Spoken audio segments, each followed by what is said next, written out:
ട്രംപിൻ്റെ സമാധാനം പോയി, ലോകത്തിന് സമാധാനമായി.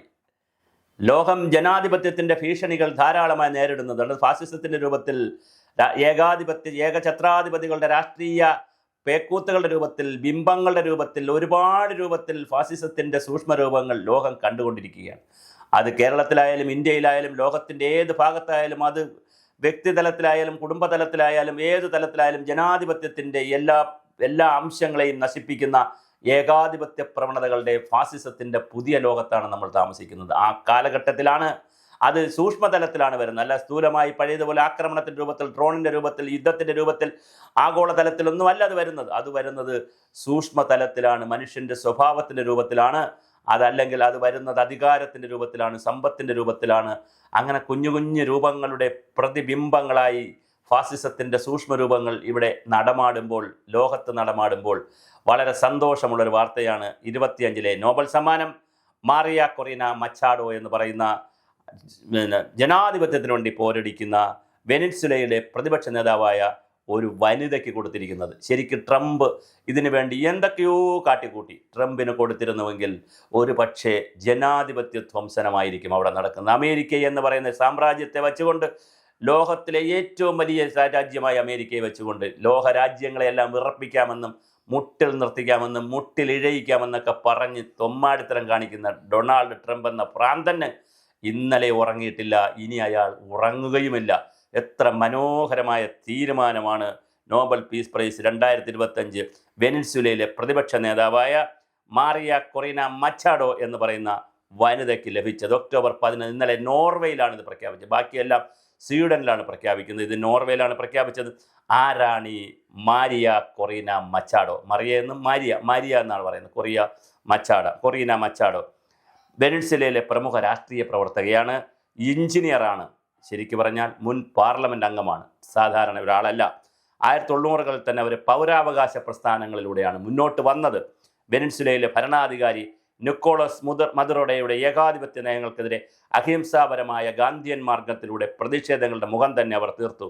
മദുറോ സർക്കാരിൻ്റെ നിരന്തരം അടിച്ചമർത്തലിനെയും ഭീഷണികളെ അവഗണിച്ചവർ ജനങ്ങളുടെ സ്വാതന്ത്ര്യത്തിനും സമാധാനത്തിനും ജനാധിപത്യത്തിനും വേണ്ടി പോരാടി. നോബൽ കമ്മിറ്റിയുടെ ഒരു വിശദീകരണമുണ്ട്, വളരെ മനോഹരമാണ്.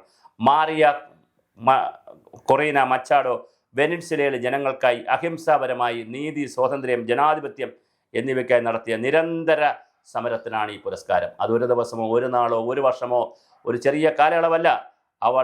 അവരുടെ സത്യസന്ധത, ധൈര്യം, രാഷ്ട്രീയമായിട്ടുള്ള സത്യസന്ധത, സ്ത്രീകളുടെ പങ്കാളിത്തം എന്നിവയിലൂടെ അവർ ലോക ജനാധിപത്യത്തിന് മാതൃകയാവുകയാണ്.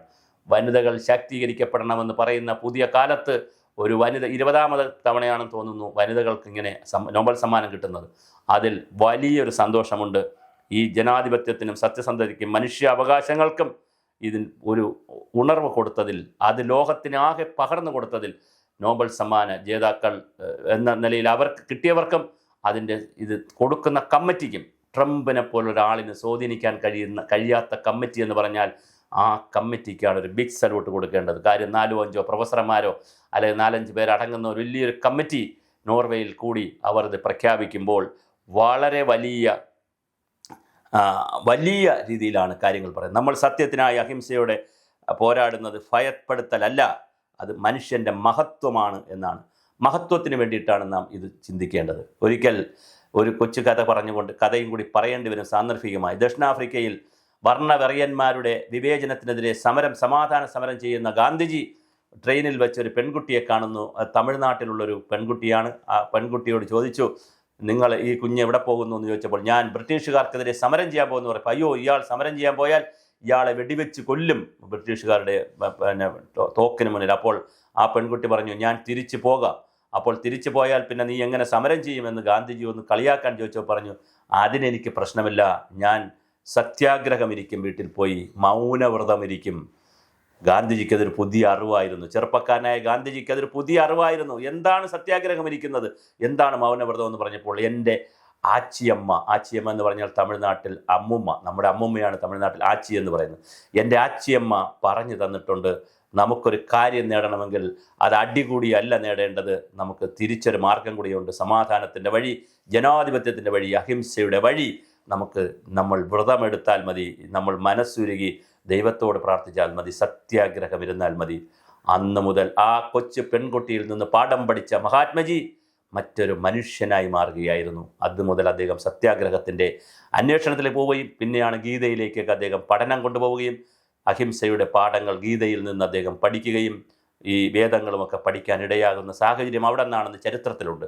എന്തായാലും ഈ മറിയ കൊറീന മച്ചാടയുടെ ജീവിതം നമ്മെ പഠിപ്പിക്കുന്നത് സമാധാനം അർത്ഥവത്വമാകുന്നത് നീതി നിലനിൽക്കുന്നിടത്താണ്, തുല്യതയുള്ളിടത്താണ്, സ്നേഹമുള്ളിടത്താണ്, ജനാധിപത്യമുള്ളിടത്താണ്.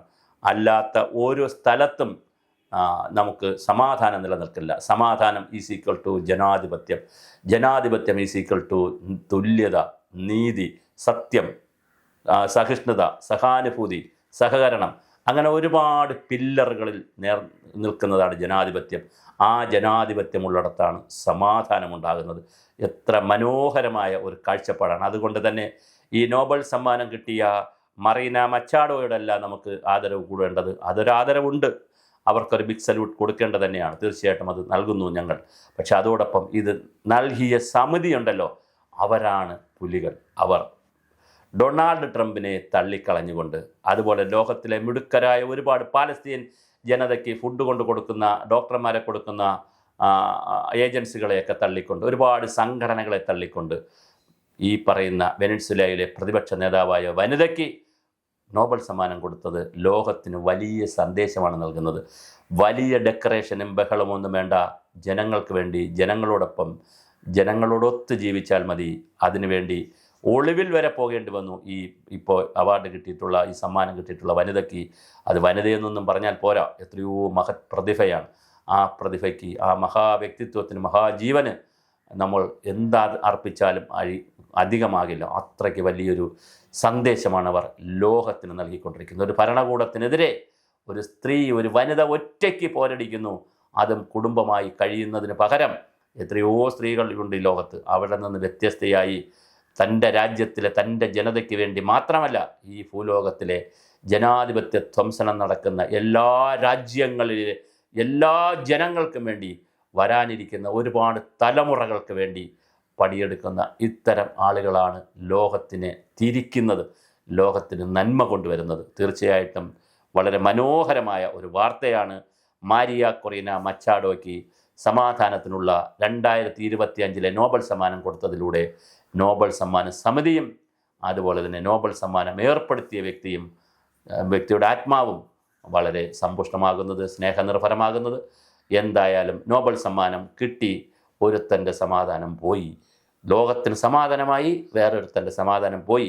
ഇനി എന്തൊക്കെ ഭ്രാന്തൻ ആശയങ്ങൾ, എന്തൊക്കെ ഭ്രാന്തൻ ചിന്തകൾ വാങ്ങിക്കൊട്ടും എന്നും ചെയ്തു കൂട്ടുമെന്നും നമുക്കറിയില്ല. അതെല്ലാം കാത്തിരുന്ന് കാണണം. ഡൊണാൾഡ് ട്രംപിൻ്റെ ചെവിയിൽ ചെമ്പരത്തിപ്പൂ വയ്ക്കേണ്ടി വരും എന്നൊരു വീഡിയോ നമ്മൾ ചെയ്തിരുന്നു. ശരിക്കും ചെവിയിൽ മാത്രമല്ല, തലയിലും കഴുത്തിലുമൊക്കെ ചെമ്പരത്തി മാലയും ചെമ്പരത്തി പൂവിട്ടുമുണ്ട് പുതിയ ഡൊണാൾഡ് നമുക്ക് കാണാം.